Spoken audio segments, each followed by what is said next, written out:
Dr. Greg is here once again. I am so happy to be a part of YouTube again. Took some time off, wrote a couple books, and I am here again to share my views with you on track and field and many other issues that are affecting us. Now, I am going to talk about the statement that Asafa Powell made recently. And the statement was one of them that knock out a lot of people, because when they heard Asafa talking about not allowing his children to compete for Jamaica, a lot of people got into their feelings, and they thought he wasn't saying the right thing at the right time. But I want to talk about it. The reason why I want to talk about it, because I saw a program on All Angles with Dion Jackson Miller, one of my favorite person, and she was trying to shed some light on the topic and the statement made by Asafa Powell. And we had on the program, we had Dwayne. He used to compete back in the days for Wolmer's. We have Omar Brown, which is a very popular sport figure because he hosts many interviews with professional athletes and so on. He also interviewed me a few years back. We had Dion Jackson Miller giving her view on the matter, and we also had the Maverick on the station, and he was fiery. You know, you could tell that he wanted more time, but he didn't have that. And the reason why I want to spend some time on this, because I have listened to the experts talk about how can we get our athletes to transition successfully from amateur into the professional arena. Is that I have been listening to the athletes, I have been listening to the coaches and the administrators, and it seemed to me that they still have not figured out why the athletes are not transitioning. Now, Asafa put it this way, that he wants more support for the athletes. And people said that they really don't understand clearly what he's saying. And he's saying that if they are not more support in other areas, in every area that can help the athletes to develop, he will not allow his children to compete for Jamaica under no circumstances. And he meant every word that he said. I don't disagree, and I don't agree with the statement, because here's the thing.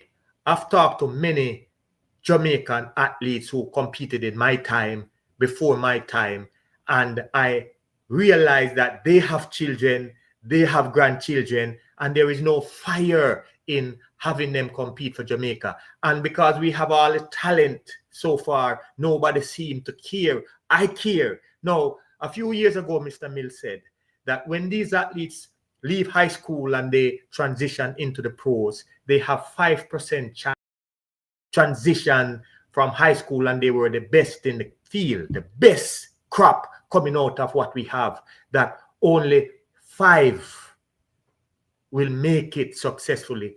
So the question then is, what is happening to the other 95 who are not making it? And that is the question that a lot of people don't have an answer for. Now, the Maverick was saying that we have enough athletes to pick from because we have the champ system, the prep champs and the primary school champs and everything. Yes, we do.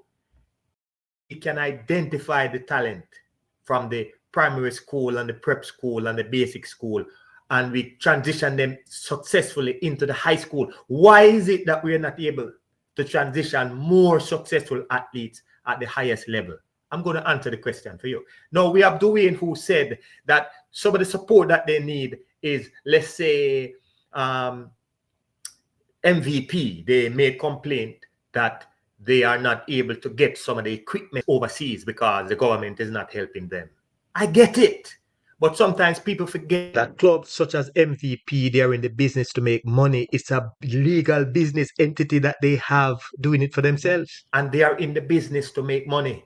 So I don't know how much they pay in taxes, and I can't address that. But what I'm saying here is that from the club, yes, they are doing it for the athletes, but until certain things are in place for them, then they're just a regular person trying to make a difference. So let me answer the question. Why is it that the athletes are not getting the support that they need? And the simple answer is they don't know how to support the athletes because of many of the corruption that we see here. When I say corruption, I'm talking about people who are not thinking about what is in the best interest of the athletes.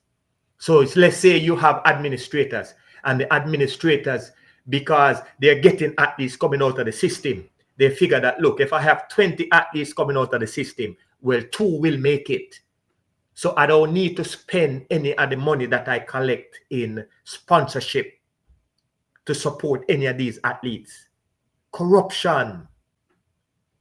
When you look at many of the federations, for one, some of them don't have the knowledge.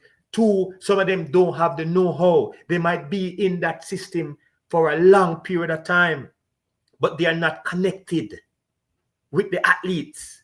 Now, I have done many programs. I've interviewed some of the best in the world, Olympic champions, world champions, and they say that one of the toughest part of the journey as a professional athlete is transitioning. And even those with money are saying that it is difficult to transition. Why is it difficult? Because you have crooked coaches who are interested in the athletes, and they want as much as they can get, and they're not giving the athletes the specific treatment or knowledge to keep them upbeat and motivated, and they're not willing to get mentors who have the lived experience, who can guide them, right? So there is no way there are people who are in charge of the entire thing. They're not going to take their money and invest it in some of the things that are in the athlete's best interests. And that is why they don't want to do it, because they are counting on the clubs to make all the investments, and the clubs don't have enough money to nurture all the athletes coming out of the system. So what does that mean? It means then that you will only have to focus on a small few, and then you will have to let everybody else go to waste. They don't have enough money to invest in that 100 people coming out of college, that 100 athletes. And because they don't have the money, they only have to pick who they think they can. Now, here is the truth. Not a lot of the athletes will make it.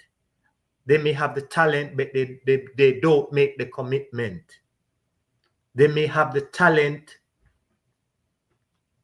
but they may not have the mind. So they have the physical talent, but they don't have the mental will to do what it takes. Have programs that will address the needs of all the athletes who are there. And then we have to pick those who we feel have the best chances based on their mindset and based on their talent. So it doesn't matter who the athlete might be, there must be programs available. Mentoring program, nutritional program, decision-making program, communication program. That is what the athletes need. So when we talk about support, sometimes people always think that it must be money. Yes, money is important. But I've been saying it over and over. The athletes who said that they struggle to transition successfully, they don't have the programs, they don't have the man or the people in place who can give them the right information. And we're in the information era now. So the information must be readily available to everyone. And those with the talent and the right mindset will use it wisely. And yes, some money must be spent. We are collecting money, a whole lot of them, from sponsorships. And the money is not being used efficiently, wisely to the athletes or to help the athletes who deserve it the most. No, the sad truth is, as I said before, not everyone is going to make it. But we must have a system that will identify the talent and make sure that this talent or these talents can go through the programs, the mentoring programs, the nutritional programs, the mindset programs. All these programs are necessary, and that's what we talk about when we say support. So when I hear people talking about giving athletes them salaries, we don't need to give them salaries. Some of them may need some money to buy nutrition and get massages and so on, but all of these things can also be negotiated. Where, let's say, a company take up the sponsorship agreement with several massage therapists, and the athletes can schedule it once they are selected. They can get chiropractic work once they are selected. It's not that difficult. But what I'm saying is, how can you help if you don't have the right heart and the right intention? It's not going to happen. Because what we find now is that a lot of people are in the business to advance themselves. It's obvious. We see them over the years. We see them. So, my viewers and my subscribers, please feel free to share your opinion. What type of support do you think Asafa Powell was talking about? Do you think he was only talking about money? And I am saying that some of the athletes can get a stipend depending on where they are on that chain of command or that hierarchy.